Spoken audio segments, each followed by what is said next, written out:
நீங்க இன்டர்பிரட் பண்றவங்களா இருந்தீங்கன்னா, you doesn't belong here. You belong to the kingdom. You belong to something big.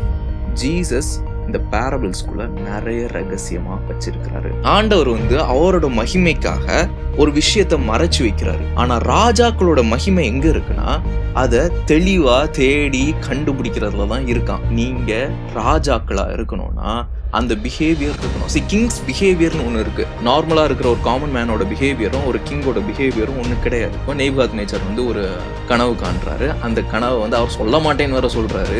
இதே இதை ஆண்டவர் அந்த கனவையும் வெளிப்படுத்தி அதோட இன்டர்பிரேஷனையும் தானியலுக்கு கொடுக்குறாரு. தானியலும் அதை சொல்றாரு. இது சொன்ன உடனே தான் ராஜா சொல்றாரு, மெய்யாகவே உங்களோட தேவன் மெய்யான தேவன், ராஜாக்களுக்கு ஆண்டவர்னு சொல்றாரு. இதுக்கப்புறம் தான் தானியலோட வாழ்க்கையில பாத்தீங்கன்னா அவன் கிங்டம்குள்ள என்டர் ஆகிறான். நேபுகாத்நேச்சர் அவனுக்கு கீழே அவனை வைக்கிறாரு. ஆனா எல்லா அத்தாரிட்டியும் தானியலுக்கு கொடுத்துட்டு நீ பாத்துக்கப்பா அப்படின்னு விடுறாங்க. ஒரு இடத்துல இருந்து இன்னொரு இடத்துக்கு போனோம்னா you should crack that secret out. You should crack that code out.